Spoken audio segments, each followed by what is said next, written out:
El límite con x tendiendo a x sub 0 de x menos x0 por p de x. Si sucede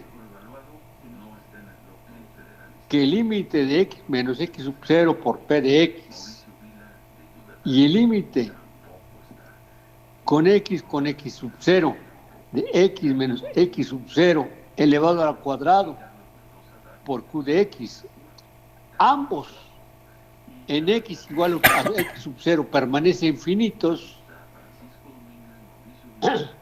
ambos límites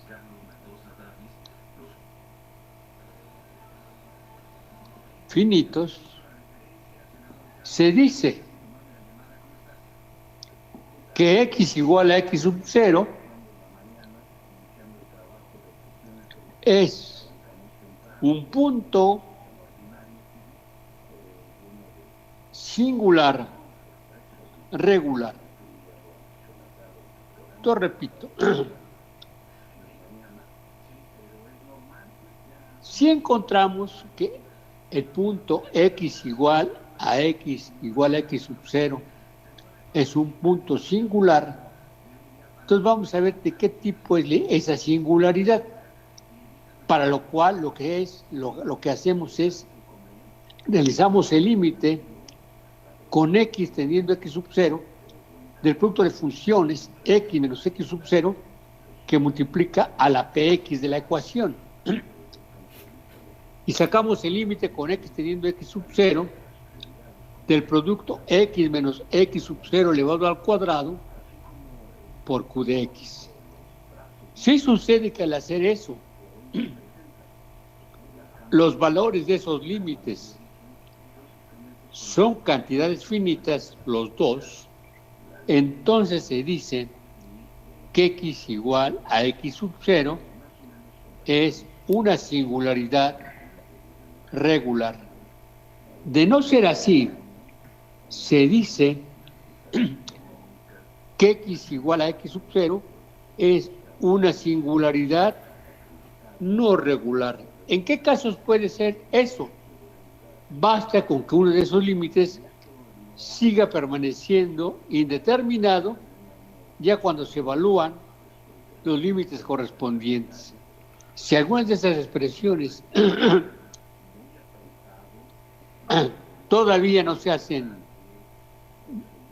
tienen un valor determinado, entonces se dice, basta que alguna de ellas simplemente no esté determinada, alguno de esos límites no esté determinado, para decir que x igual a x sub 0 es un punto irregular o es una singularidad irregular. Entonces, esa sería la idea. Ahora, todo eso es cierto, lo que acabo de decirles ahorita, si el punto x igual a x sub 0 es un punto finito. O sea, podemos poner un ejemplo para darnos cuenta de lo que estoy diciendo. Escriban ustedes la siguiente ecuación. Obsérvese. Supónganse que tenemos una ecuación de la forma que dice 1 menos x al cuadrado por y' menos 2x por y' más n por n más 1 por y igual a 0. Entonces tiene una ecuación diferencial de segundo orden que dice 1 menos x al cuadrado por y' menos 2x por y' más n por n más 1 por y igual a 0. Esa ecuación que les acabo de dar, esa ecuación que acabo de poner, es la ecuación de Legendre, entonces, la cual se escribe ecuación de Legendre. Legendre. Así se escribe y se pronuncia Legendre o Legendre. Entonces, esa ecuación es la ecuación de Legendre. Vamos a ponerla en la forma y' más px por y' más qx por y igual a 0. Para hacer eso, solamente lo que tenemos que hacer es dividir toda la ecuación por 1 menos x al cuadrado. ¿Y qué es lo que nos quedaría?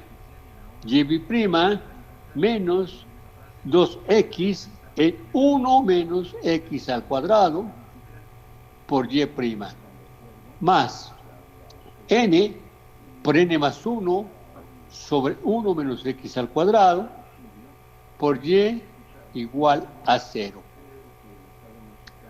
Entonces tenemos esa expresión, es lo que nos queda. Ya está puesta la ecuación de Legendre en la forma que a nosotros nos interesa. ¿Qué es lo que observamos? Nuestro polinomio, nuestra función p, que depende de x, va a ser igual a menos 2x en 1 menos x al cuadrado. Nuestra función q, que depende de x, es igual a la constante n por n más 1 sobre 1 menos x al cuadrado. Es lo que tenemos. Entonces, tenemos esas dos expresiones. Observemos. Simplemente observando, se observa que el punto x igual a 1 es un punto que indefine tanto a px como a qx. O sea, en x igual a 1, p de x no está definido. En x igual a 1, q de x tampoco está definido. En otras palabras, x igual a 1 es una singularidad de la ecuación. Pero también se puede observar que x igual a menos 1 tiene exactamente la misma propiedad. Entonces tendremos también que x igual a menos 1 tiene dicha propiedad. O sea que si sustituimos x igual a menos 1 en la función que depende de x, p de menos 1, también no estará definido, q de menos 1 tampoco estará definido. Entonces, tanto el punto x igual a 1 como el punto en x igual a menos 1, la función no está definida. En principio, se podría decir que para todos los demás puntos, la función sí está definida, aunque casi nos faltarían algunos más, ahorita los vamos a tocar, pero primero observaremos que podríamos decir, y todos los demás puntos son puntos ordinarios, ¿como cuáles? El 0, el 1.5, el 1.2, el 3, el 8, el 1 medio, el 1 tercio. Para todos los puntos que ya acabo de mencionar, px y qx permanecen finitos. En estos casos, en estos puntos en donde las funciones están bien definidas, se dice que x es un punto ordinario. Entonces, puntos ordinarios hay muchos, pero aquellos que nos interesan a nosotros son las singularidades, aquellas partes donde px y qx no están definidos. Y no están definidos para x igual a 1 y x igual a menos 1. Ahora veremos de qué tipo son estos puntos, si son regulares o irregulares. Entonces, veamos cómo es el límite con x tendiendo a 1 de x menos x sub 0 o menos 1, x menos 1 por p de x. ¿Y cómo es el límite con x tendiendo a 1 de x menos 1 al cuadrado por q de x? Si seguimos esto va a ser igual. El primer límite lo podemos poner como el límite con x tendiendo a 1 de x menos 1 que multiplica px, pero habíamos dicho que px era menos 2x en 1 menos x al cuadrado. Si continuamos con esa expresión, tendremos el límite con x tendiendo a 1 de x menos 1 por menos 2x. En la parte de abajo, el signo menos lo podemos introducir abajo si queremos, y si no, lo que podemos hacer inmediatamente es observar que abajo tenemos una diferencia de cuadrados. Pues la ponemos como 1, ponemos 1 menos x cuadrado de otra forma, como 1 menos x por 1 más x. ¿Y qué es lo que observamos? Que si a este 1 menos x que aparece en el denominador lo multiplicamos por este menos 1 que está en el numerador, tendremos x menos 1. Con el x menos 1 que está en el numerador se cancela y solamente nos quedará esto como el límite con x tendiendo a 1 de 2x entre 1 más x. Efectuamos el proceso de límite y ¿qué es lo que tenemos? Si aplicamos el límite de con x teniendo a 1 de 2x en 1 más x, tendríamos que eso va a ser igual a 2 sobre 2. Entonces nos quedará esto es igual a 2 sobre 2 y sabemos que 2 sobre 2 es igual a 1. Entonces, encontramos que el límite con x tendiendo a 1 del producto de x menos 1 por px fue igual a 1. Eso no basta. Tenemos que ver cómo es el otro límite para poder opinar. O sea, habiendo encontrado un límite no es suficiente para decir cómo es la singularidad. Entonces vamos con el otro punto. Entonces tendremos el límite con x tendiendo a 1 de la expresión x menos 1 al cuadrado por q de x. Pero dijimos que eso también se puede poner como el límite con x tendiendo a 1 de x menos 1 al cuadrado por q de x. Pero esa q de x se puede poner como n por n más 1 sobre 1 menos x al cuadrado. Nuevamente, el denominador se puede poner como 1 menos x por 1 más x. Podemos hacer eso. Y el x menos 1 al cuadrado que tenemos en el numerador también se puede poner como 1 menos x al cuadrado sin que pierda su forma, porque lo único que hemos hecho es sacar menos 1 al cuadrado, pero menos 1 al cuadrado sigue siendo 1, y simplemente invertimos la posición del 1 y el x.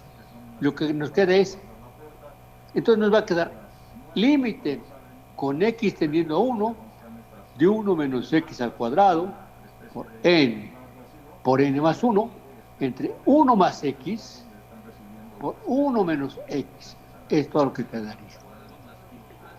Una vez que tenemos eso, observamos que 1 menos x, un factor de 1 menos x en el numerador, se va a cancelar con 1 menos x en el denominador, quedándonos arriba solamente un factor de 1 menos x. Entonces nos va a quedar el límite con x tendiendo a 1 de 1 menos x sobre 1 más x por la constante n por n más 1.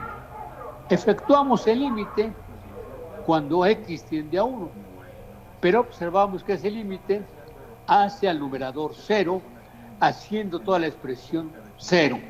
Esto significaría que ese límite es igual a 0. Y 0 es una cantidad determinada. 0 es una cantidad finita. Por lo tanto, lo que encontramos es que x igual a 1 es un punto singular regular. Y entonces encontramos que x igual a 1 es un punto singular regular.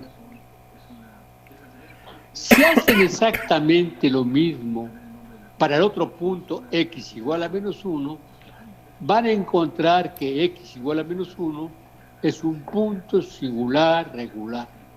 Entonces, entonces eso se los dejo de tarea. Que ustedes prueben que x igual a menos 1 es un punto singular regular en la ecuación que estamos trabajando ahorita. Entonces, que prueben eso, que x igual a menos 1 es un punto singular regular. ¿Por qué sirven esos puntos? ¿Por qué nos van a servir? Esos puntos nos dicen que el intervalo x igual a 1 y x igual a menos 1, exceptuando posiblemente a los puntos x igual a 1 y x igual a menos 1, la ecuación diferencial está bien definida. Y entonces, en ese intervalo, podemos encontrar nosotros soluciones para nuestra ecuación. Soluciones de valores para las x que no indefinan nada, que hagan que las cosas salgan correctamente y nuestra ecuación tenga solución dentro de ese intervalo, sin esperar que las soluciones sean raras, sin esperar que las soluciones no estén definidas, y por lo menos esas ecuaciones tienen solución dentro de ese intervalo. Y además, lo que nos dice Fuchs, un personaje que va a aparecer en este proceso, lo que nos dice Fuchs es que esto nos dice que en x igual a 1 y x igual a menos 1, la ecuación admite en cada uno de esos puntos o alrededor de esos puntos una solución en forma de serie, a lo menos una solución en forma de serie. Entonces, lo que dice Fuchs es que a través de un punto singular, la solución de ecuación diferencial de segundo orden admite a lo menos una solución en forma de serie. Es lo que nos dice Fuchs y es lo que aparece dentro de estas expresiones. De ahí la importancia de buscar esos puntos singulares, porque esos puntos singulares van a hablar. Después veremos cómo sacamos esas soluciones, pero lo importante es que van a servirnos dichos puntos. En otras palabras, ¿qué es el primero que podemos tener al resolver un problema? O al estar haciendo investigación en algo. Pues al estar haciendo investigación en algo, podemos tener una ecuación diferencial parcial. A esa ecuación hay que someterla al método de separación de variables. Y una vez que ustedes la hayan sometido al método de separación de variables, hay que observar si tiene puntos singulares o no tiene puntos singulares.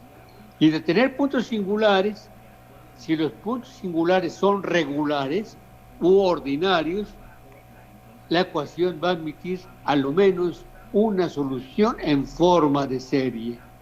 Entonces, sin embargo, si los puntos son puntos singulares no regulares, entonces se van a encontrar alrededor de sus puntos cosas muy raras. Eso lo veremos con ejemplos.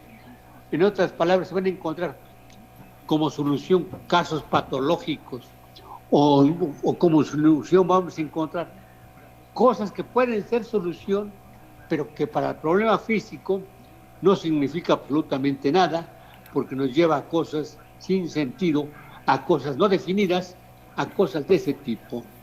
Bueno, ahora les decía yo que había que tomar cierto cuidado, porque no son los únicos puntos que había que analizar. También puede suceder que si tenemos una ecuación de la forma y' más p de x por y' más q de x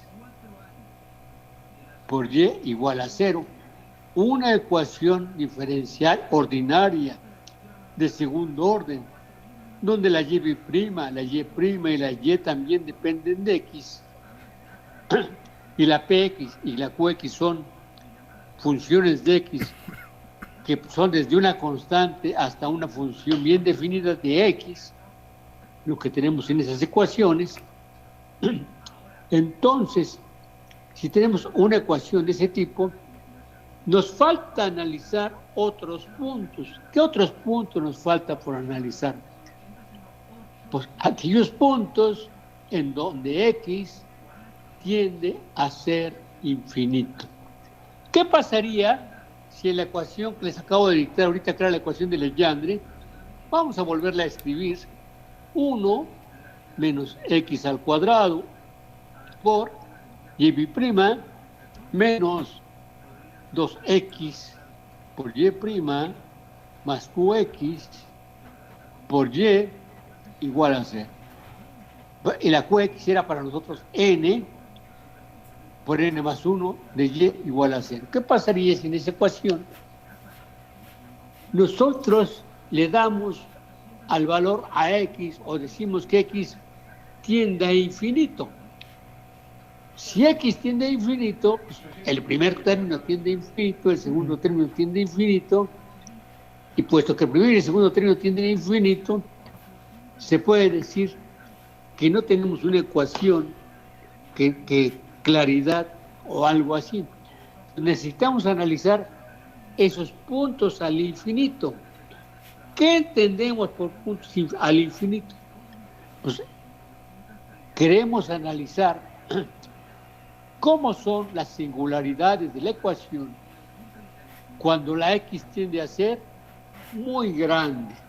Es lo que queremos observar. Cómo ese comportamiento de Px y de Qx para valores de X grande es lo que queremos observar. Y entonces nos damos a esa tarea. Entonces ponemos la ecuación otra vez en la forma Y' más Px de Y' más Qx de Y igual a 0. Y queremos observar el comportamiento de Px y de Qx cuando X tiende a infinito. Entonces, si sucede que Px y Qx cuando X tiende a infinito, esto está indefinido, pues eso seguirá indefinido. De esta manera no podemos decir mucho hasta ahorita. Pero ¿qué es lo que sí podemos hacer? Podemos ver el comportamiento de otra manera.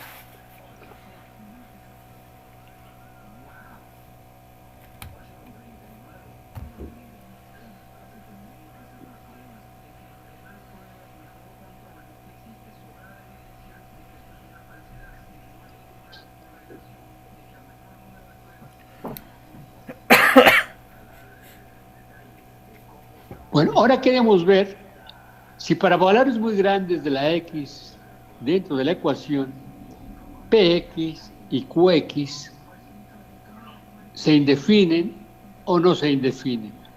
En el caso de que estén indefinidas, entonces los puntos al infinito son puntos singulares. ¿Y cómo es el tratamiento para valores muy grandes de X? ¿Cuál es el tratamiento de X para saber si son puntos singulares regulares o no lo son? El tratamiento es el siguiente. Lo que tenemos que hacer es otra vez, como no sabemos trabajar en el infinito como si fuera un número, lo que podemos hacer es una transformación de coordenadas. Y entonces podemos poner X igual a 1 sobre Z. ¿Qué nos dice esta expresión? Esta expresión nos dice que cuando X tiende a ser muy grande, que cuando X tiende a infinito, la Z tiende a 0. La Z tiende a ser muy pequeña, tiende a 0. Entonces, con esta transformación, el hacer un tratamiento de las X grandes o de las X tendiendo a infinito, eso es equivalente a hacer un tratamiento cuando la Z tiende a 0, empleando la transformación X igual a 1 sobre Z. Entonces, hacemos esa transformación. Ahora vamos a ver qué es lo que pasa, cuál es el precio que pagamos por hacer dicha transformación. Sin olvidar que la Y' depende de X, que la Y' depende de X, que la Y depende de X, que la P depende de X y que la Q depende de X. Entonces, sin olvidar ese tipo de cosas, veamos qué es lo que sucede en este tipo de casos. Para este caso, lo que vamos a hacer es vamos a emplear el siguiente operador que corresponde al de una función compuesta. En otras palabras, empleamos la expresión de la derivada con respecto a X. Esa expresión solita la podemos poner, la derivada con respecto a X, la podemos poner como la derivada con respecto a Z por la derivada de Z con respecto a X. Si ustedes observan, ¿qué es lo que tengo? Puse la derivada con respecto a X, y es aquí la puse igual a la derivada con respecto a Z. ¿De quién? De dz en dx. Si ustedes observan, tenemos una dz en el numerador, una en dz en el denominador, se podrían cancelar y solamente nos queda la derivada con respecto a X. Pero eso sería una manera muy, no muy seria de hacer las cosas. Sin embargo, eso que no es tan serio es útil. Entonces, eso lo podemos hacer porque esa transformación está permitida. Entonces, vamos a hacerlo sin pensar así. Vamos a hacerlo simplemente poniendo la d en dx como la derivada con respecto a z de dz en dx. ¿Cuál es nuestra transformación? Nuestra transformación ha sido x igual a 1 sobre z. Esa es nuestra transformación. De esta expresión, la cual la podemos también poner como 1 sobre x igual a z, de esa expresión, podemos sacar de z igual a 1 sobre x el valor de la derivada de z con respecto a x. Y sacamos el valor de la derivada de z con respecto a x. ¿Y cuánto va a ser eso?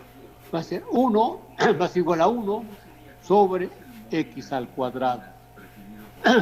¿Para qué hacemos a continuación? Entonces, hemos llegado a que dz sobre de x es igual a menos 1 en x al cuadrado. Pero sabíamos que x era igual a 1 sobre z. Entonces, esa x al cuadrado que está en el denominador, la cambiamos por 1 sobre z al cuadrado y nos quedaría 1 sobre z al cuadrado. Efectuamos la división de 1 sobre 1 menos z al cuadrado y nos va a quedar eso como menos z al cuadrado. Entonces, ¿qué hemos encontrado nosotros? Hemos encontrado que la derivada con respecto a x, el operador derivada con respecto a x, se puede poner como la expresión menos z cuadrado de la d en dz. Así lo podemos poner si queremos. Menos z cuadrado de la d en dz. ¿Qué fue menos z cuadrado? Menos z cuadrado era el valor de dz en dx. Y nos quedó menos z cuadrado d en dz. Hemos cambiado la derivada, el operador derivada con respecto a x, por algo que depende, por un operador solamente derivada con respecto a z, excepto que va a estar multiplicando por una menos z al cuadrado. Esa es la única diferencia que encontramos. Ahora saquemos, entonces ya tenemos la primera derivada con respecto a x, ya tenemos el operador d con respecto a x. Ahora vayamos con la d segunda con respecto a x al cuadrado. Y lo hacemos. Esto va a ser igual, esta derivada segunda va a ser igual a d en dx por d en dx, así lo podemos poner. O sea, ese operador de derivada segunda con respecto a x al cuadrado no es otra cosa más que el operador primera derivada actuando sobre el operador primera derivada con respecto a x, o sea, dn de x por dn de x. Así es como nos quedaría esa expresión. Pero acabamos de encontrar que la dn de x era igual a menos z al cuadrado por d en dz, otra vez por menos z al cuadrado por d en dz. Es lo que sabemos nosotros. Entonces lo que tenemos nosotros es que la derivada segunda con respecto a x al cuadrado se puede poner como menos z al cuadrado, la derivada con respecto a z, otra vez por menos z al cuadrado por la derivada con respecto a z. Es como se puede poner esa derivada segunda. Una vez que hacemos eso, hacemos la operación indicada. ¿Cuál es la operación indicada? Tenemos menos z al cuadrado, la d en dz, actuando sobre menos z al cuadrado, d en dz. Aquí no solamente es un producto, es la acción de menos z al cuadrado diferencial z que va a actuar sobre menos z al cuadrado diferencial z. Bueno, pero del lado izquierdo, menos z al cuadrado, la derivada con respecto a z, tenemos un producto. Entonces tendremos, esto va a ser igual a menos z al cuadrado, que multiplica a la derivada con respecto a z de un producto de funciones de menos z al cuadrado por d en dz. Eso es todo lo que tendríamos. Esto va a ser igual, menos z al cuadrado, el que está por la izquierda queda igual. Ahora hacemos la derivada del producto. Esa derivada del producto, ¿cómo nos va a quedar? Menos 2z por la derivada con respecto a z. Y pues tendríamos menos z al cuadrado por la derivada segunda con respecto a z al cuadrado. Y ya tenemos nosotros nuestra segunda expresión. ¿Qué fue lo que encontramos? Ahora simplemente la z cuadrada que está afuera, metámosla hacia adentro junto con su signo. Y lo que vamos a tener es 2z al cubo d en dz, y el siguiente término será más z a la cuarta de segunda en dz al cuadrado. ¿Y qué hemos encontrado? Lo que hemos encontrado es que la derivada segunda con respecto a x al cuadrado la podemos poner como ¿quién? Como 2z cubo por d en dz más z a la cuarta por d cuadrada en dz al cuadrado. Es como podemos nosotros poner la derivada segunda con respecto a x al cuadrado. ¿Está claro lo que hemos dicho hasta ahorita? ¿O quieren que haga yo algo más? ¿Está claro o tienen preguntas? Lo estoy escribiendo, profe. Es que no lo puedo ver. Voy para allá. Gracias.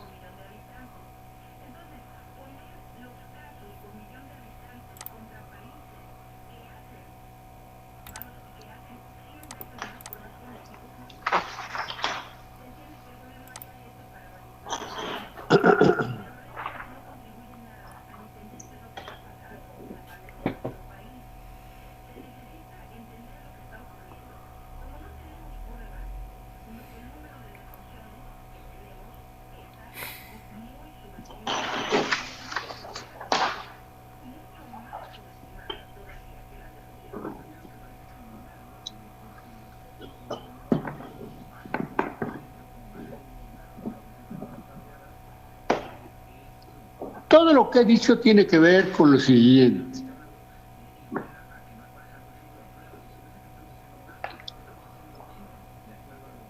En la ecuación de la forma,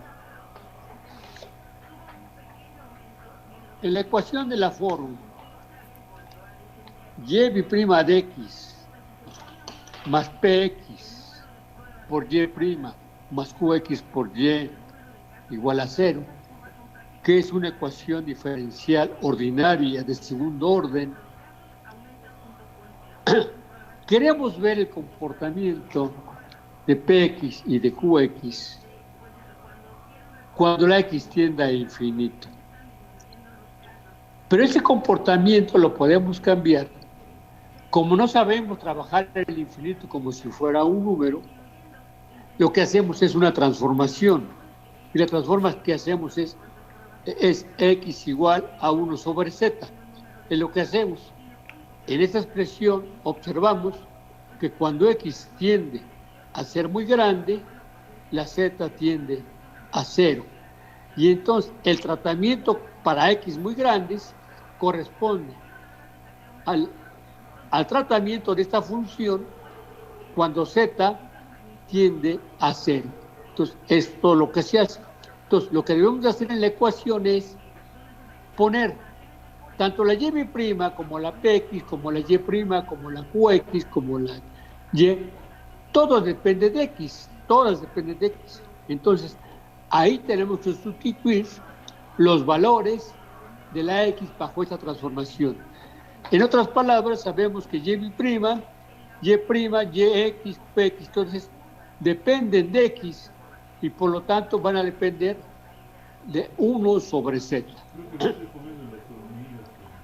Pero si ustedes observan también, esa y' no es otra cosa más que la derivada segunda con respecto a x al cuadrado de y. O sea, en otras palabras, esta y' que está acá no es otra cosa más que la derivada segunda con respecto a x al cuadrado de y, más px que multiplica la derivada primera con respecto a x de y, más qx de y de x igual a 0. Entonces, ahora a continuación lo que voy a hacer es poner la d en dx en términos de derivadas con respecto a z, para lo cual empleo esta transformación que aparece acá. Esa d en dx la puedo poner como dz en dx por d en dz, o bien d en dz por dz en dx. Lo puedo poner de esta manera. Si quieren, pongamos primero dz en dx por d en dz. Pueden poner eso, dz en dx por d en dz. Entonces, yo puse así. No, fue lo mismo poner dz en dx por d en dz. Yo no he visto. Bueno, una vez que hagamos eso, lo que tenemos nosotros, ¿qué es lo que sabemos? Que x es igual a 1 sobre z. X es igual a 1 sobre z. De aquí en esta expresión también tenemos que, si sacamos el inverso, tendremos que 1 sobre x, y sacando el inverso de esta ecuación de arriba, es igual a z. De aquí calculamos cuánto vale la dz en dx. Y encontramos que la dz en dx es igual a menos 1 en x al cuadrado. Entonces encontramos eso. Entonces ya tenemos lo que vale dz en dx. Nos podemos regresar al operador de en dx y entonces lo que obtenemos es que el operador de en dx, dz en dx, para empezar, ¿cómo se puede poner? Pues simplemente cambiamos esta expresión de menos 1 en x al cuadrado, evaluamos lo que vale x al cuadrado, vale 1 sobre z al cuadrado, lo sustituimos y de esa manera tenemos dz en dx. ¿Quién va a ser dz en dx al final de cuentas? Menos 1 en 1 sobre z al cuadrado, y es igual a menos z al cuadrado. Entonces, hemos encontrado que dz en dx es igual a menos z al cuadrado. Eso nos dice que entonces ya podemos poner qué cosa es de en dx, porque ya encontramos qué cosa es de z en dx. Si hacemos eso, lo que vamos a encontrar es que la d en dx, aquí está la d en dx, nos quedó menos z cuadrado d en dz. Y de esta manera lo que tenemos es lo que vale la derivada con respecto a x en términos de la derivada con respecto a z. Ya lo tenemos en esta expresión y así se queda. Seguimos. Ahora nos preocupa encontrar cuánto vale la derivada segunda que va a aparecer. La derivada segunda es la que acompaña a la y'. Entonces nos interesa encontrar cuánto vale la derivada segunda con respecto a x al cuadrado. Pero esta que está acá no es otra cosa más que dx, la derivada con respecto a x por la derivada con respecto a x. Esto nos da la derivada segunda. Pero ya habíamos encontrado antes qué cosa era la derivada con respecto a x. Menos z cuadrado de n de z, menos z cuadrado de n de z por menos z cuadrado de n de z. Ahora, aquí debemos de tener cuidado, porque tenemos es la acción de este factor actuando sobre esta otra parte que tenemos acá. Pero aquí tenemos una derivada. Esta derivada va a actuar sobre este producto que tenemos por acá. Ese es el cuidado que debemos de tener. Continuamos. Pues si tenemos ese cuidado, lo que vamos a tener simplemente es menos z cuadrado de n de z actuando sobre menos z cuadrado de n de z. Esto va a ser igual. El z cuadrado que tenemos en el primer paréntesis puede quedar por la izquierda y se no va a afectar en nada. Y la de n de z va a afectar al producto que tenemos por acá. Va a afectar a menos z cuadrado de n de z. Eso, ¿a qué va a ser igual? La z al cuadrado, la otra la dejamos por fuera. Ahí está. ¿Y esto a qué corresponde? Es el producto de función que corresponde a una suma. Será la derivada de la primera, que será menos 2z por la derivada con respecto a z.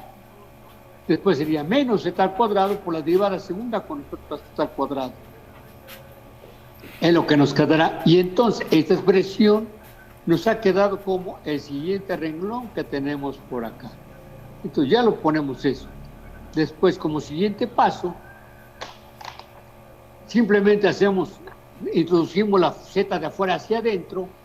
Menos z al cuadrado por menos 2z quedará 2z al cubo, con signo más de la d de z, más z a la cuarta por la derivada de segunda con respecto a z al cuadrado, y es igual a la derivada de segunda con respecto a x al cuadrado. Entonces, ya tenemos los términos derivada con respecto a x, ya tenemos la derivada segunda con respecto a x al cuadrado con respecto a z. Ya los podemos sustituir en nuestra ecuación. ¿En qué ecuación? Aquella ecuación que teníamos de la forma de segunda con respecto a x al cuadrado de y de x más p de x por la d con respecto a x de la y de x más la q de x por la y de x igual a 0. ¿Qué es lo que tenemos que hacer? Poner los valores de que encontramos de la d segunda con respecto a x al cuadrado, poner los valores de la d de x que encontramos ya, y poner los valores de la y de x en términos de, en lugar de poner x, poner la z. ¿Y qué es lo que tendremos? La d segunda, ¿cómo nos quedó? Nos quedó como z cuarta de segunda en dz al cuadrado, ¿de quién? Más 2z cubo de n de z, todo esto actuando sobre y que depende de x, pero en la x igual a 1 sobre z, entonces y dependiendo de z a la menos 1, más p dependiendo de z a la menos 1, más la primera derivada, pero la primera derivada encontramos que era menos z al cuadrado de n de z, actuando todo eso sobre y de z a la menos 1. Y por último, la q actuando sobre z a la menos 1 de y de z a la menos 1. En otras palabras, ¿qué es lo que dije y qué es lo que hice? Como ya teníamos nosotros los valores de la derivada con respecto a x y la derivada segunda con respecto a x al cuadrado, en términos de z y las derivadas con respecto a z, ya lo podemos sustituir dentro de nuestra ecuación. ¿Cuál era nuestra ecuación? La derivada segunda con respecto a x al cuadrado de la función y más px de la derivada primera con respecto a x de la función y más qx por y de x igual a 0. Entonces, ¿qué fue lo que hice? ¿O qué es lo que vamos a hacer? Poner esta derivada segunda en términos de la derivada con respecto a z o de las derivadas con respecto a z y la primera con respecto a z. O sea, poner otras palabras, poner las derivadas con respecto a x en términos de derivadas con respecto a z y poner todo aquello en donde está x en términos de z. ¿Y qué es lo que nos va a quedar? Pues lo que nos queda es que cambiando la derivada segunda, esa va a cambiar por z a la cuarta por d en dz al cuadrado. Esto no es nada de este símbolo que está por aquí, no es, aquí me equivoqué, esto no es, simplemente es d en dz al cuadrado,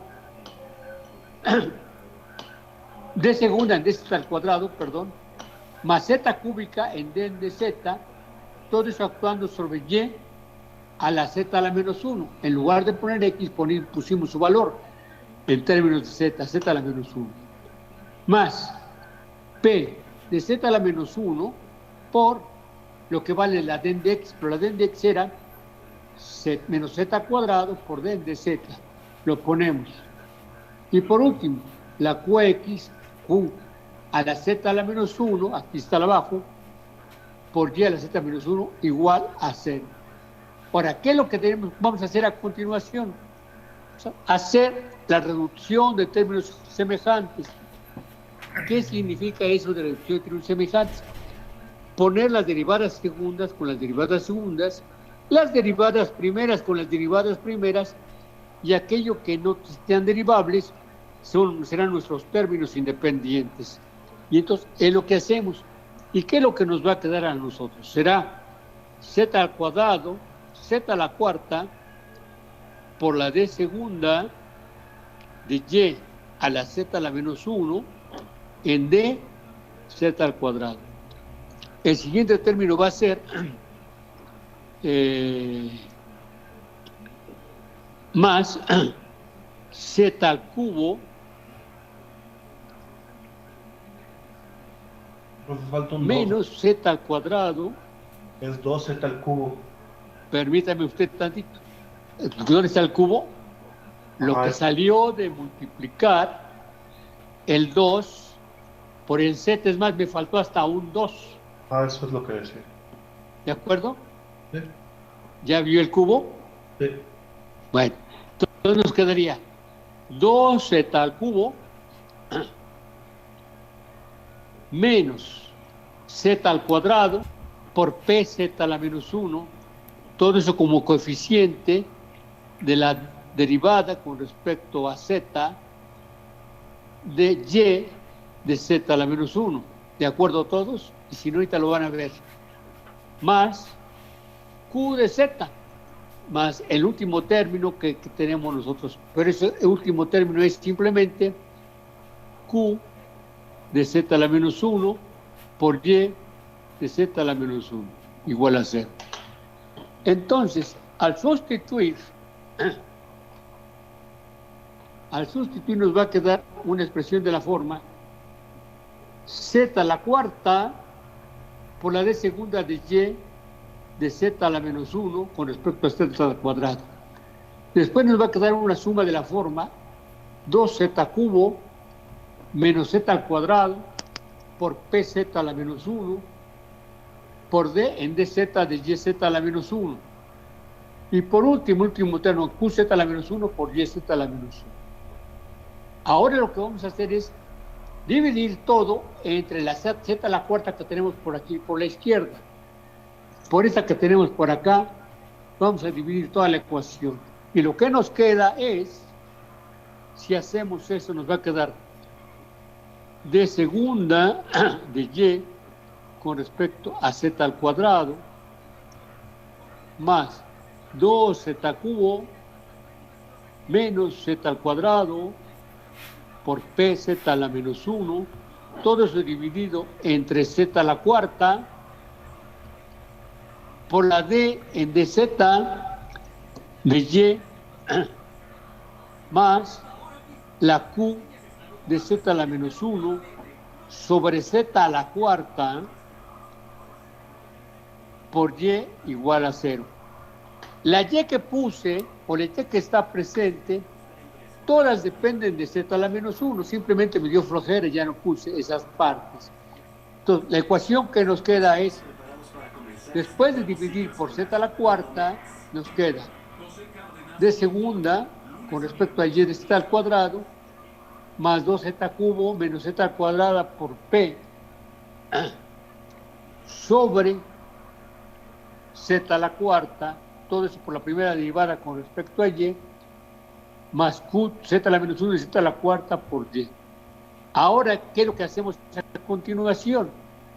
Algo muy simple. Vamos a poner esta ecuación de la forma siguiente. Vamos a poner esa ecuación simplemente como la d segunda de y en dz al cuadrado más una p garigoleada o una p bonita, una p mayúscula que ustedes pueden inventar, una p que depende de z por la d con respecto a z de y, más otra q garigoleada que depende de z por d en dz de y, no, simplemente por y, ¿cuál y de y? Sí, por y igual a 0. En otras palabras, lo único que hice es, en lugar de poner toda esta expresión que aparece acá, en lugar de poner todo esto, y en lugar de poner la parte correspondiente a z, lo que puse es, cambié todo eso por una nueva p, que depende de z, porque todo ese paréntesis depende de z. Entonces, esa p que depende de z, por la primera derivada con respecto a z de y. En lugar de poner la q, z a la menos 1 de z a la cuarta, puse todo eso como una nueva q de z que multiplica y igual a 0. ¿Y qué es lo que obtenemos?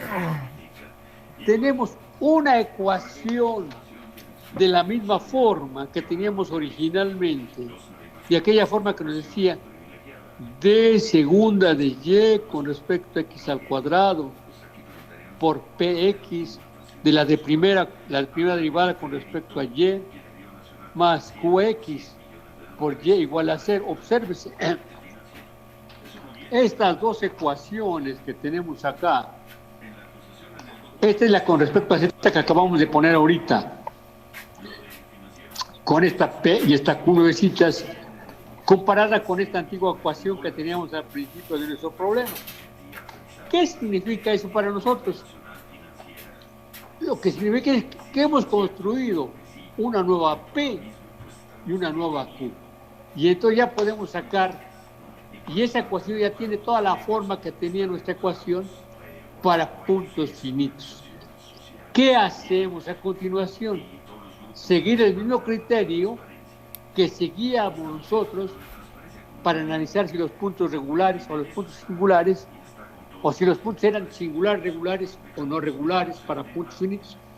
Lo volvemos a hacer acá, porque en este caso z igual a 0 es un punto finito.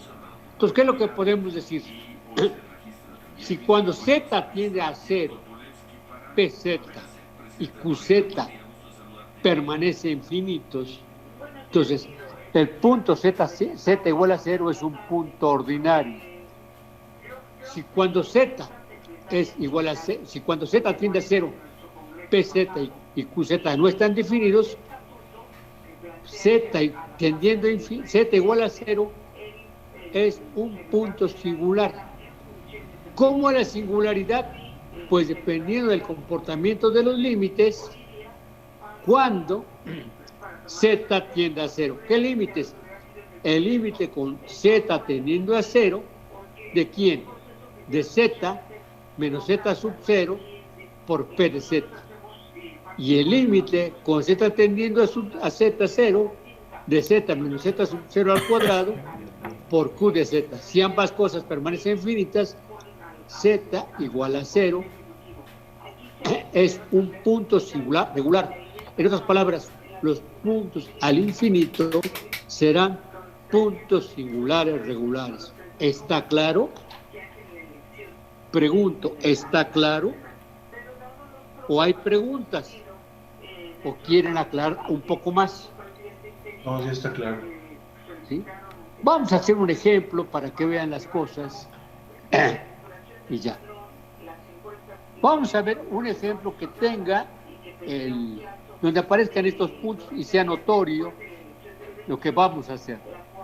Entonces, tomemos para eso la llamada ecuación de Bessel. Bessel nos dice que dejen ver, ya se me está olvidando la ecuación de Bessel. Se supone que de tanto practicarla yo me la sé bien, pero se me está barriendo un signo. Permítanme, dejen ver, por favor. Ahorita les digo.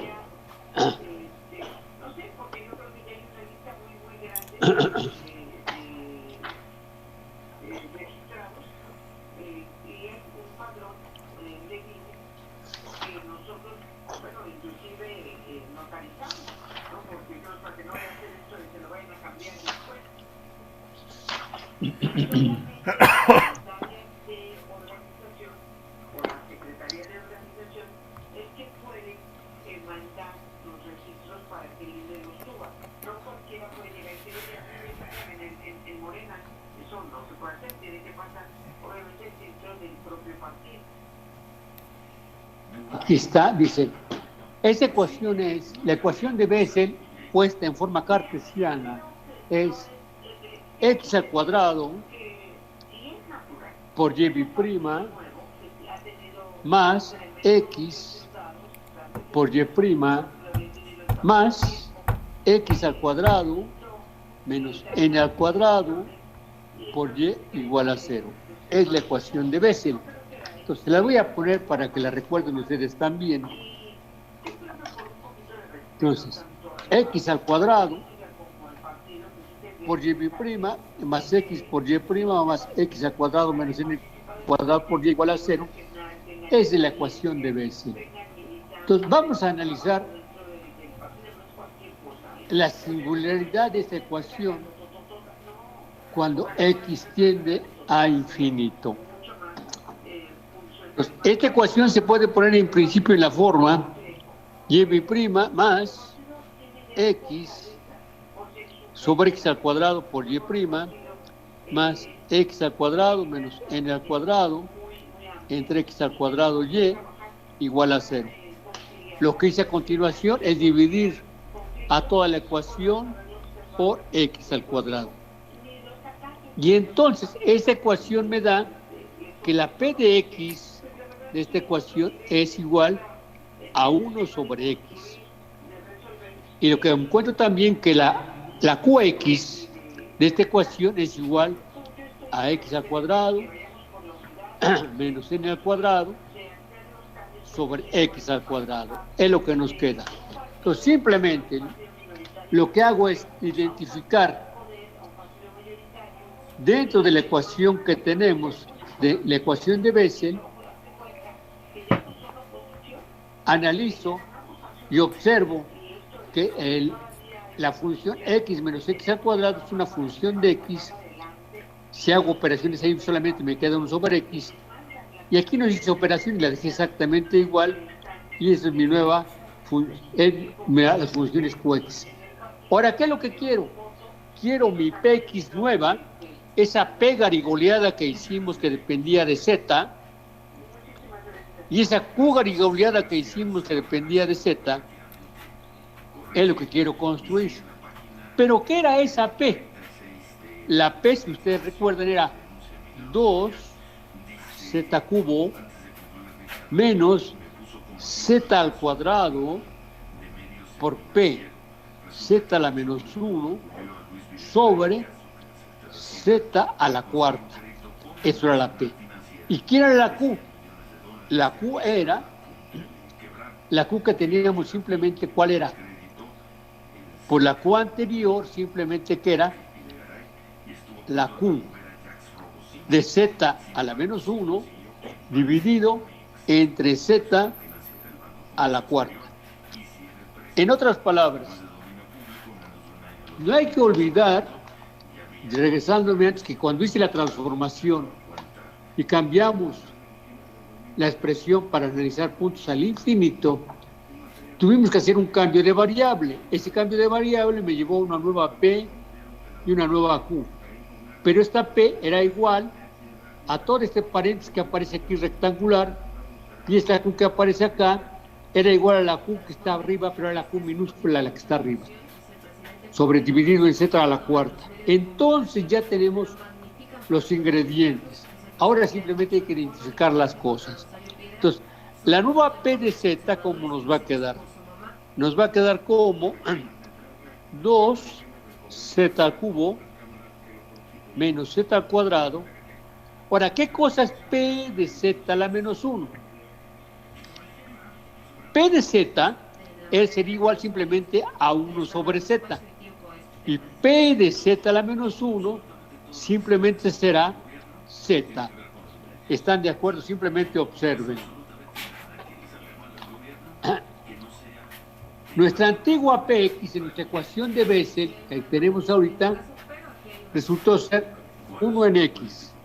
Por lo tanto, P de Z a la menos 1, bueno, primero, P de Z sería igual a 1 sobre Z. Eso sería P de Z. P de Z a la menos 1 sería 1 sobre Z a la menos 1. Ese 1 sobre Z a la menos 1 lo podemos poner como sobre Z y dejar que P de Z a la menos 1 sea, ¿qué cosa? Z. Es lo que nos quedaría aquí. Entonces, P de Z a la menos 1 es Z. Como esa P de Z a la menos 1 está multiplicando a Z al cuadrado, tendríamos 2Z cúbica menos Z cúbica, nos quedaría simplemente Z cúbica sobre Z cuarta. Z cúbica entre Z cuarta nos quedaría 1 sobre Z. Entonces, hemos encontrado que nuestra P mayúscula de Z es igual a 1 sobre Z. Es lo que hemos encontrado.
Y ahora hemos encontrado ya lo que es la nueva P de Z, que resultó ser 1 en Z, y lo que es la nueva Q de Z, que sería Q de Z es, simplemente por definición, la antigua Q a la Z menos 1 dividido sobre Z cuarto. Pero en la ecuación de Bessel quedábamos que la Q nos quedaba como x al cuadrado menos n al cuadrado en x al cuadrado. Tenemos que cambiar esa x al cuadrado por 1 sobre z al cuadrado. Tenemos que cambiar lo que haya que cambiar. Entonces permítanme cambiarlo por acá y ahorita se los pongo. La nueva Q de Z va a resultar ser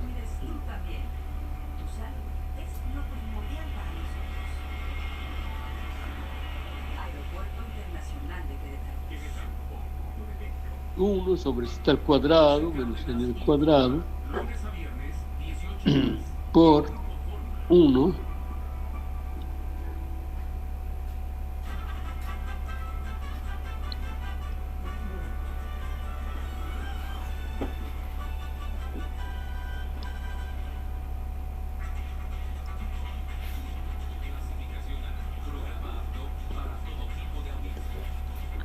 y esto nos va a quedar como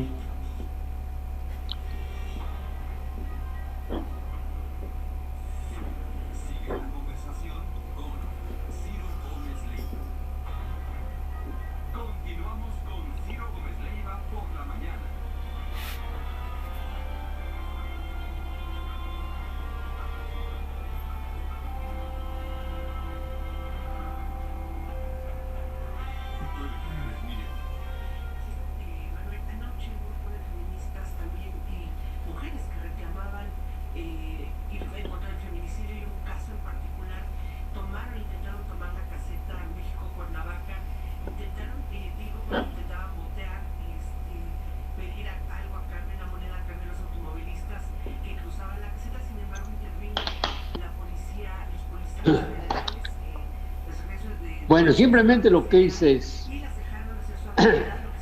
si quiero poner la nueva Q,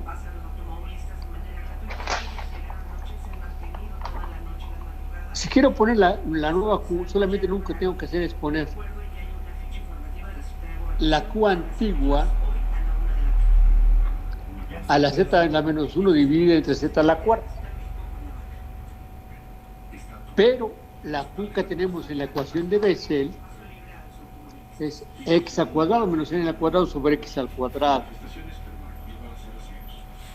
Entonces, eso es lo que es la antigua Q. A esto solamente lo tengo que dividir sobre z a la cuarta, pero en lugar de x debo de poner 1 sobre z. Si hago eso, lo que nos va a quedar es algo de la forma 1 menos n al cuadrado, z al cuadrado entre z a la cuarta. Entonces, hagan eso de tarea, que es muy simple. Estamos sustituyendo los valores en lugar de x, z a la menos 1, y nos va a quedar 1 menos n al cuadrado, z al cuadrado entre z a la cuarta. Ahora bien, ahora sí ya podemos nosotros ver el comportamiento tanto de la nueva PZ como de la nueva como de la antigua cuando z tiende a 0. ¿Y qué es lo que encontramos cuando eso sucede?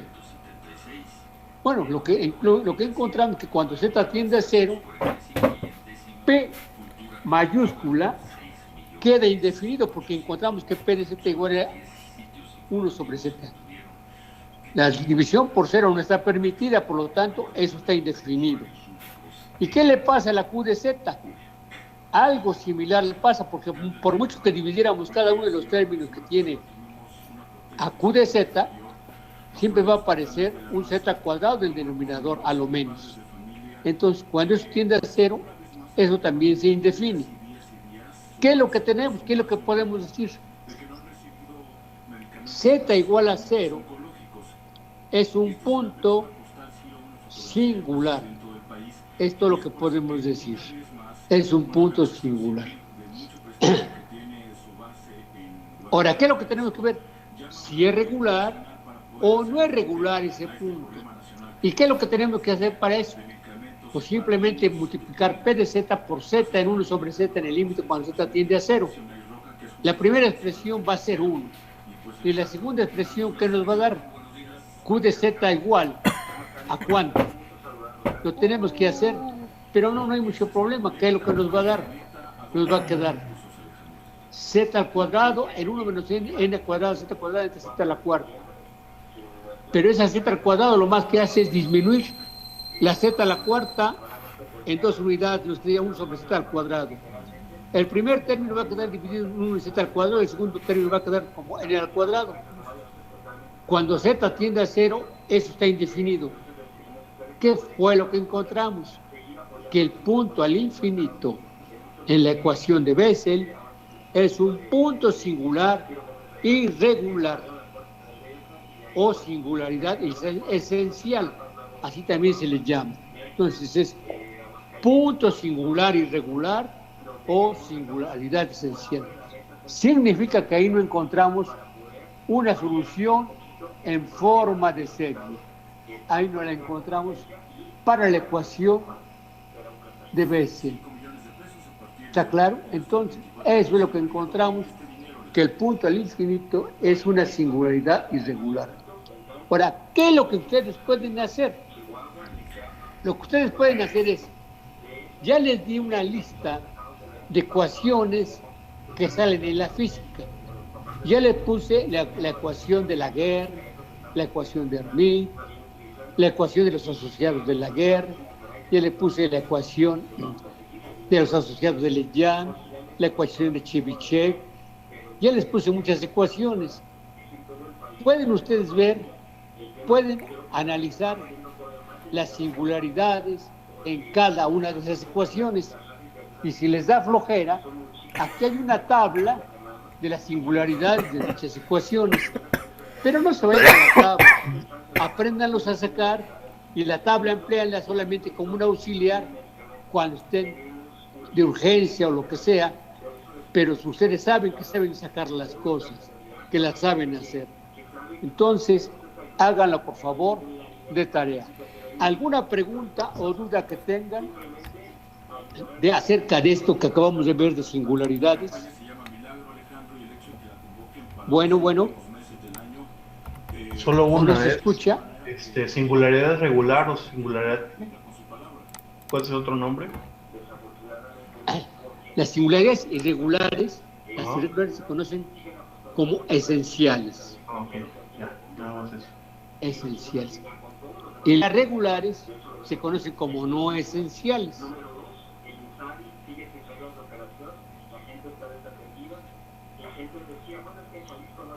¿Alguna pregunta que tengan? ¿Preguntas? ¿No hay preguntas? Entonces vamos a continuar.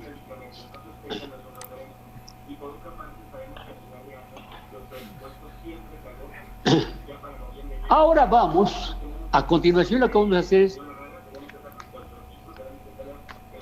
vamos a plantear qué es lo que queremos hacer primero antes de hacer. Vamos a partir de una ecuación de la forma de segunda de y con respecto a x al cuadrado más la px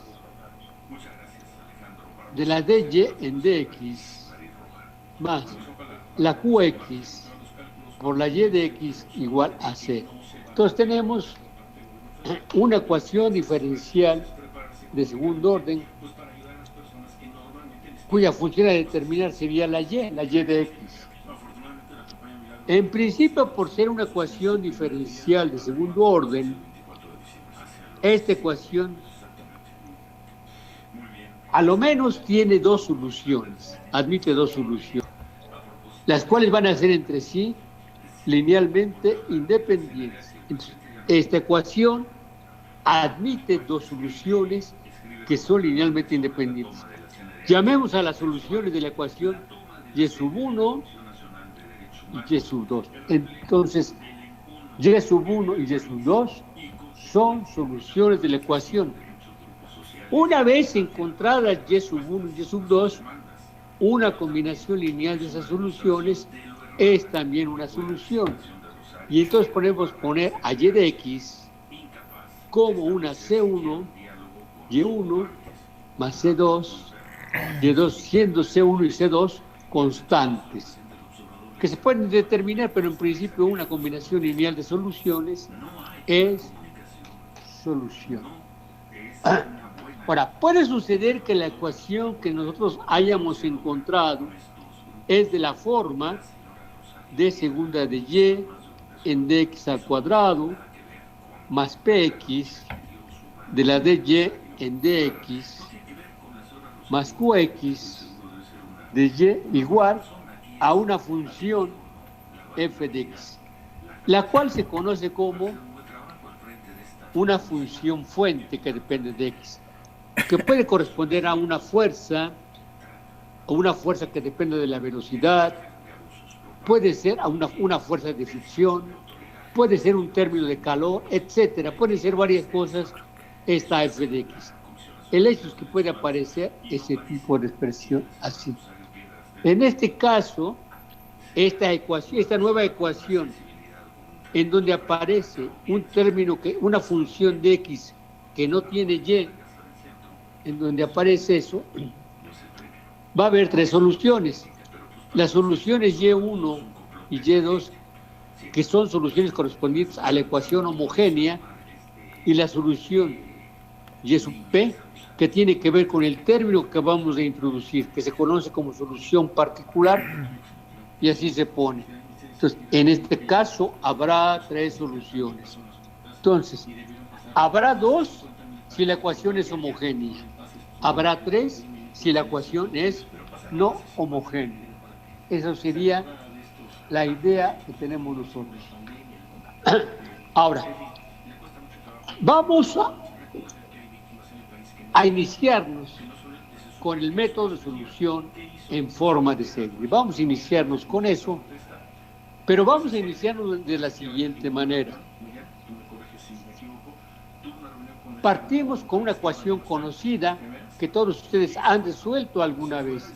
Entonces partimos de la ecuación, la derivada segunda de y con respecto a x al cuadrado más omega cuadrada de y igual a c. Entonces partimos de una ecuación de ese tipo. Permítanme ponérselas, por favor, porque ya entramos ahorita a un método que nos va a interesar a nosotros.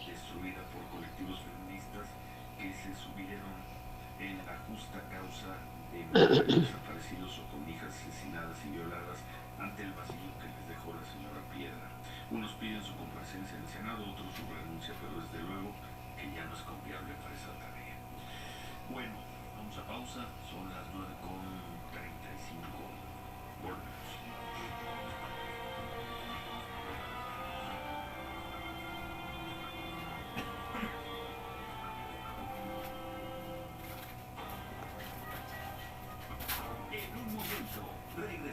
Entonces, acabo de pintarles la ecuación que aparece aquí en la pantalla. De segunda de y con respecto a x al cuadrado más omega cuadrada de y igual a c. Nosotros sabemos, después de varios cursos de ecuaciones diferenciales, o del curso que llevaron de ecuaciones diferenciales, o si no lo han llevado, sabemos que esta ecuación es la ecuación con la condición de que omega al cuadrado sea mayor que 0. Esta ecuación es la ecuación del oscilador armónico simple. Y entonces, esta ecuación tiene por solución al seno de omega x y al coseno de omega x. ¿Qué significa eso? Bueno, significa que si sustituimos, eso significa que si y es igual al seno de omega x y y sub 2 es igual al coseno de omega x, si sustituimos el valor de y1 igual al seno de omega x dentro de la ecuación, por ecuación se satisface. Si sustituimos el valor de y2 dentro de la ecuación se satisface. Eso nos dice que ambas expresiones son soluciones de la ecuación. Es una manera de ver que estas son soluciones de la ecuación.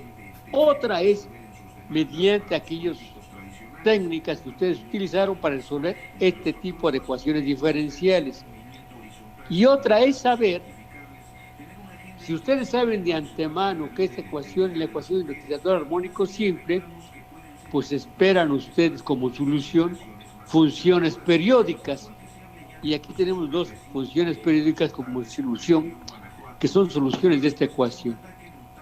Ahora bien, ya sabemos eso. No vamos a tocar en principio ahorita estas soluciones. Pero sabiendo eso, vamos a hacer esto. Vamos a proponer por solución de la ecuación a una función y de x que está escrita igual a x a la k por una serie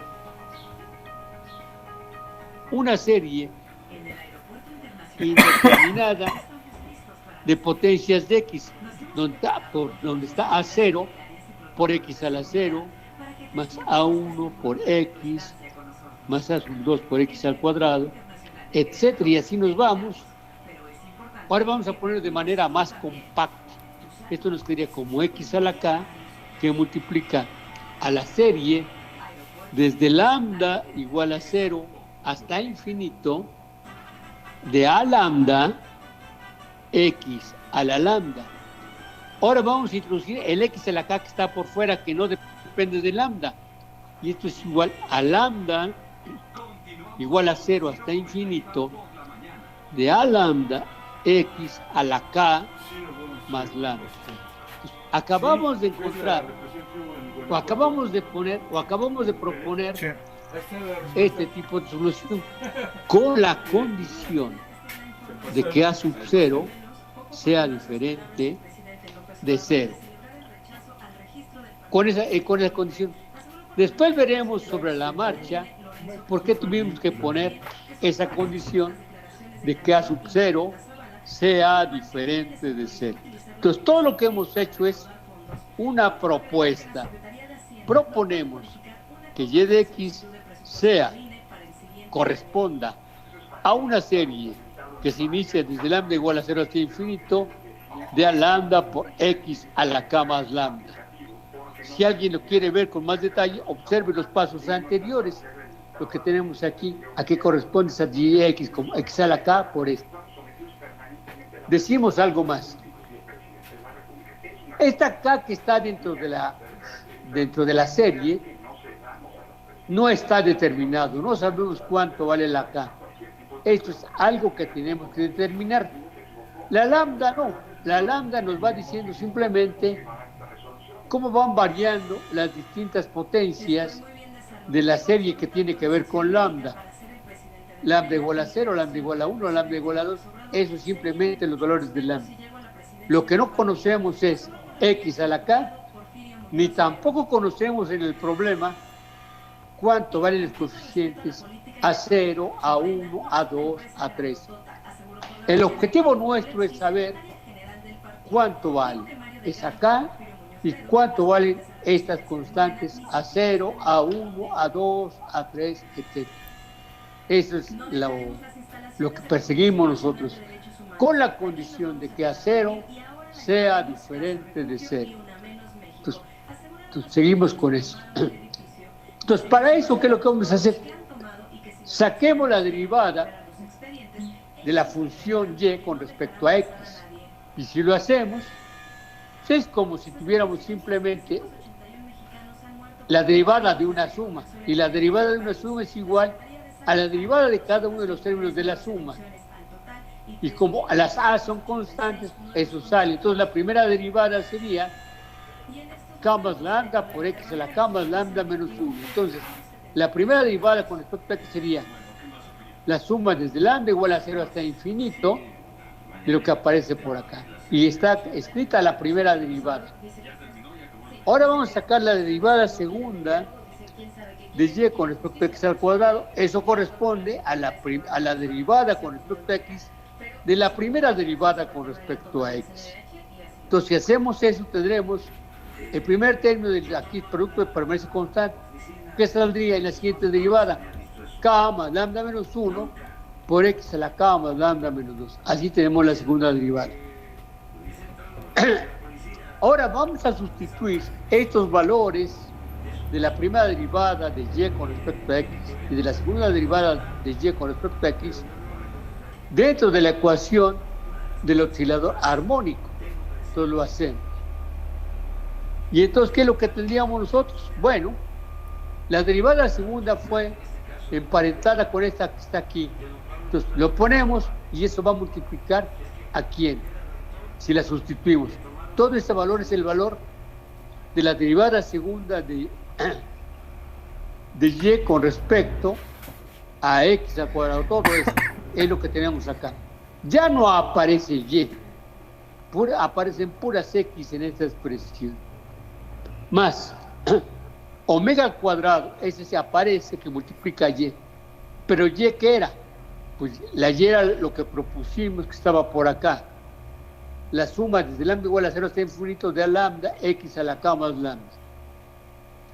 De esta manera tenemos ahora, con esos cambios, a la ecuación del oscilador armónico de esta manera. ¿Alguna pregunta? Bueno, entonces de esa manera tenemos a la ecuación del oscilador armónico simple. Ahora vamos a hacer algo más. Y aquí es en donde debemos de tener cuidado en esta expresión. Observen cada una de las ecuaciones. Bueno, cada una de las sumas que aparecen en esta ecuación. Mientras que la primera suma, para un valor fijo de lambda, para lambda igual a 0, la ecuación empieza desde x a la k menos 2. En la segunda, para lambda igual a 0, la ecuación empieza en x igual a k. Entonces, en la primera serie, la serie inicia en x a la k menos 2. En la segunda serie se inicia en x igual a k cuando lambda es igual a 0. Entonces, es lo primero que observamos. La segunda cosa que nosotros podemos hacer es que,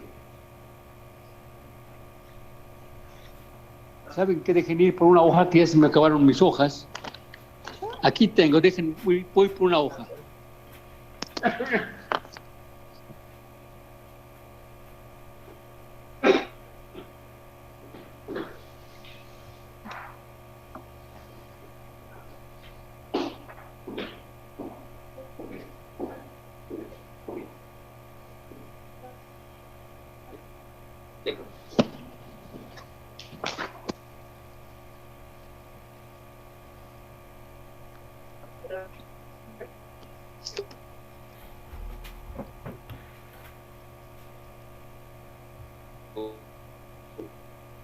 Les decía yo que en la primera serie, cuando K es igual a 0,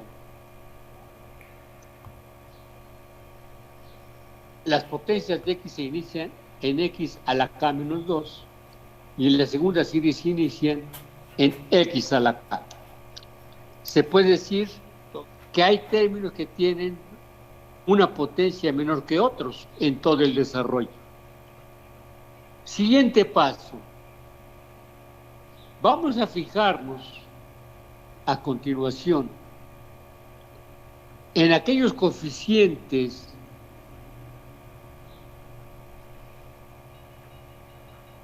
de la mínima potencia de X en todo el desarrollo. ¿Qué significa lo que estoy diciendo? Pues que puede haber más términos, más series. Cada una de ellas va a aportar términos a la potencia mínima de cada serie. A lo mejor existe otro término que tuviera potencias de X a la K menos 2. Son las mismas que van a aparecer, pues los tomamos en cuenta. Si no aparecen, pues simplemente no tenemos ese tipo de términos. Entonces, aquí el coeficiente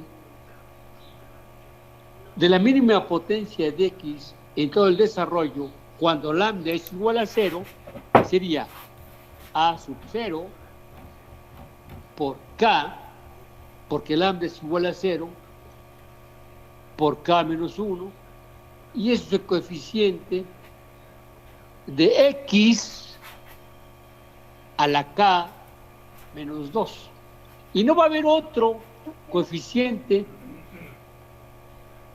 con mínima potencia de X, porque de ahí en fuera, cuando la lambda empieza a aumentar, la potencia ya no es mínima, irá también aumentando la potencia de la X. Entonces la mínima potencia se encuentra cuando lambda es igual a 0. En el segundo no aparece tal término de potencia mínima. Si uno quisiera poner la mínima potencia en el segundo término sería A0 por X a la K, pero X a la K es una potencia mayor que X a la K menos 2. Demos el siguiente paso. Vamos a hacer el coeficiente de la potencia mínima de X, A sub 0 por K menos 1 igual a 0. Lo hacemos igual a 0. Entonces, A0 por K menos 1 igual a 0. Pero por hipótesis, supusimos que A0 era diferente de 0. Esa fue una suposición que hicimos. Entonces, lo único que nos quedaría es que K por K menos 1 es igual a 0. Esto es una ecuación en K. A esta ecuación que acabamos de encontrar, que está aquí en la pantalla, K por K menos 1, se conoce como ecuación indicial. Esta ecuación inicial corresponde al coeficiente de la mínima potencia de X en todo el desarrollo que teníamos original, en donde aparecía la ecuación del oscilador armónico puesta en forma de serie. Entonces, de ahí aparece esa ecuación llamada indicial. Ya les dije, si hubiera habido más términos o más series que tuvieran que tuvieran términos con x a la k menos 2, también los tomamos en consideración. Pero el único término solamente apareció en el primer término de aquí, y eso se debió a que nuestra ecuación solamente tenía 2 términos. A lo mejor si la ecuación tiene más términos, tenemos más posibilidades de encontrar términos que acompañen a la misma potencia de la x. Entonces, es lo que hacemos. Ahora, eso no es gratuito. Eso tiene una razón de ser. Obsérvese lo siguiente. Al final de cuentas, si uno se pusiera a desarrollar toda la serie que aparece acá, vamos a ponerla así. Permítanme llamar a todos los coeficientes de la primera serie, a todo lo que contiene K y todo eso, llamarlos B's. Y del otro lado, llamarlos a ello que tiene omega cuadrada y a lambda, llamarlos C's. Entonces, la primera ecuación me iría como ¿quién? Obsérvese lo siguiente. Iría, dije que los iba a llamar B's, ¿verdad? Entonces sería B con X, B1 o B0 como K menos 2 más B1 por X a la K menos 1 más B sub 2 por X a la K y así sucesivamente. ¿Qué le pasa a las potencias? ¿Qué le pasa a las potencias de X? Pues van aumentando. La primera era K menos 2, la segunda será K menos 1, la tercera será K, la que sigue será K más 1 y sucesivamente. Ahora vamos con el otro término. Tenemos cosas de la forma C por X a la K más C, vamos a poner C0 por X a la K, C1 por X a la K más 1 más C2 por X a la K más 2, etcétera. Ahora, ¿de qué nos vamos a dar cuenta? Que al desarrollar una y otra serie, vamos a tener términos que tengan la misma potencia del X. El X a la K aparece en la primera serie como que aparece en la segunda serie, el X a la K. El X a la K más 1 va a aparecer tanto en la primera serie como en la segunda, y así sucesivamente. Entonces, lo que tendremos, en resumidas cuentas, será una serie de la forma B sub 0 por X a la K menos 2, más B sub 1 por X a la K menos 1, más B sub 2 más C sub 0 por X a la K, más B sub 3 más C sub 1 por X a la K más 1, más, etcétera. Y tenemos que todo esto va a estar igualado a 0.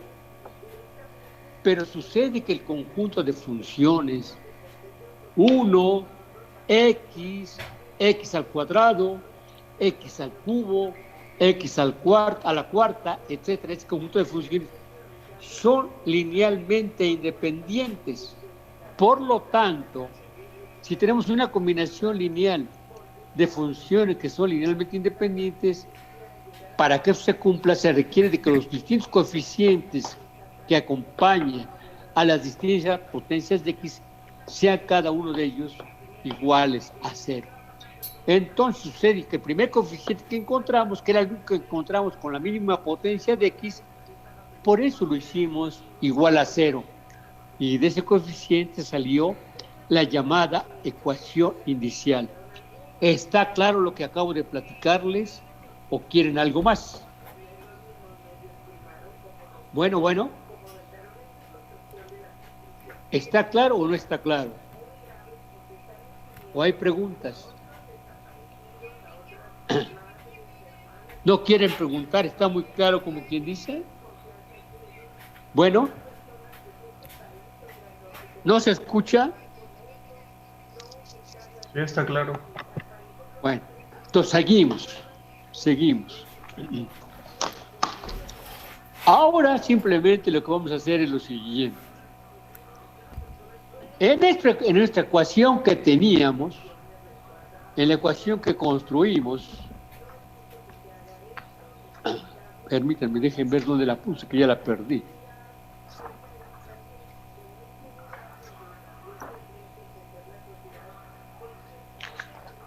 Bueno, aquí tenemos la ecuación.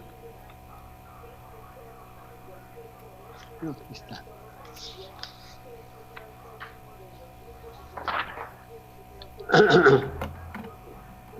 Ahora, en esta ecuación que tenemos, la 986 que aquí aparece, de ahí sacamos la ecuación K por K menos 1 igual a 0.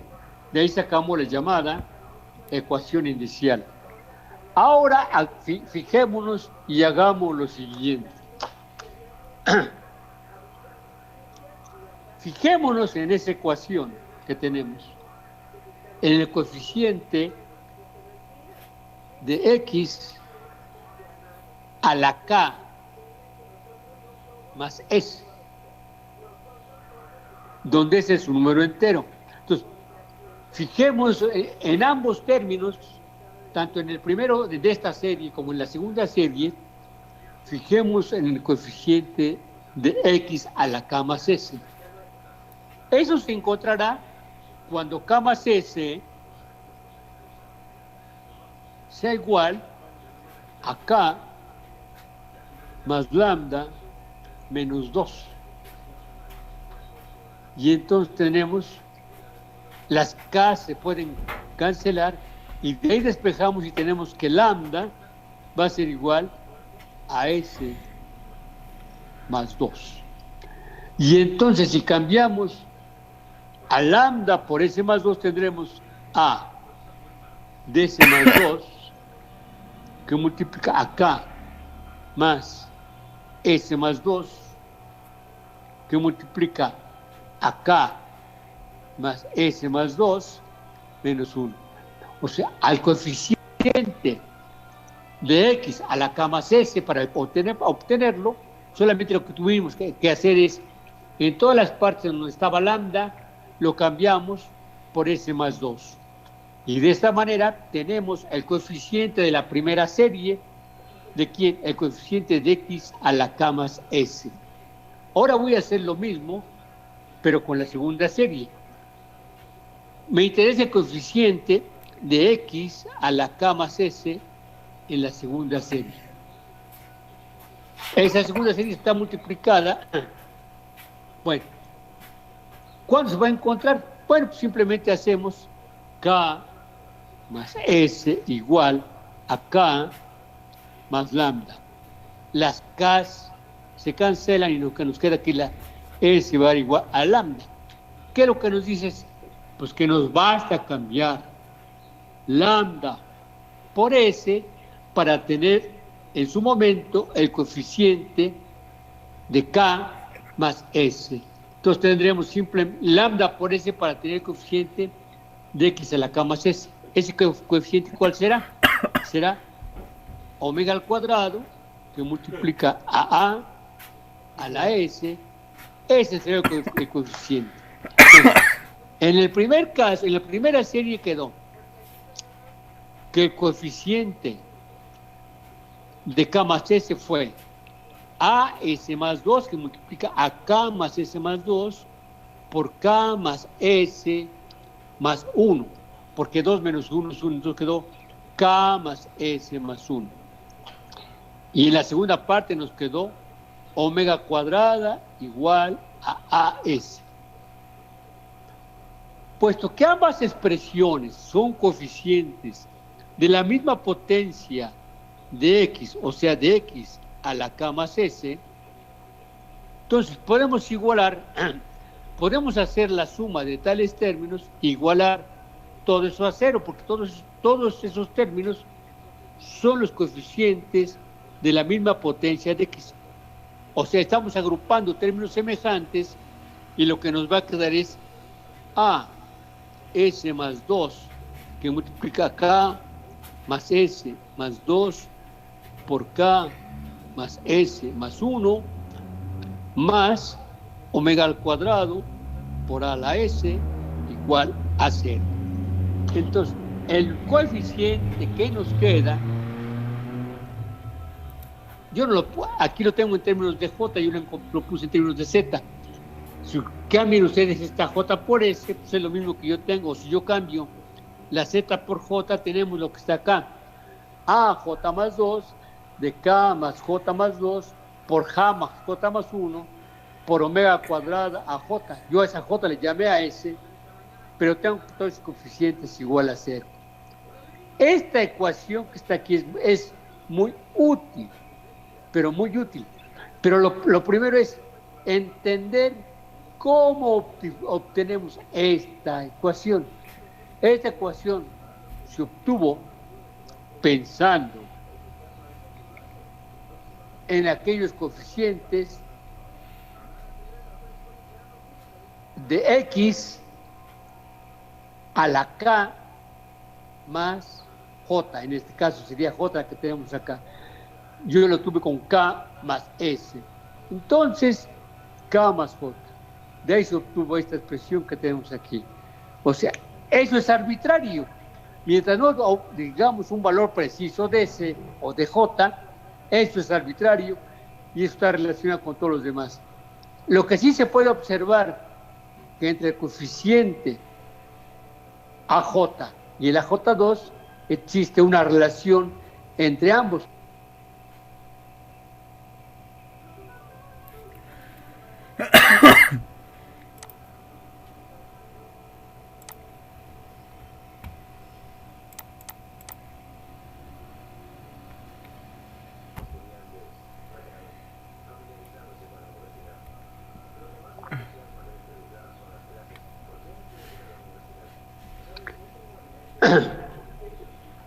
Bueno, creo que lo único que nos queda es despedirnos porque ya son las 10 de la mañana y fracción.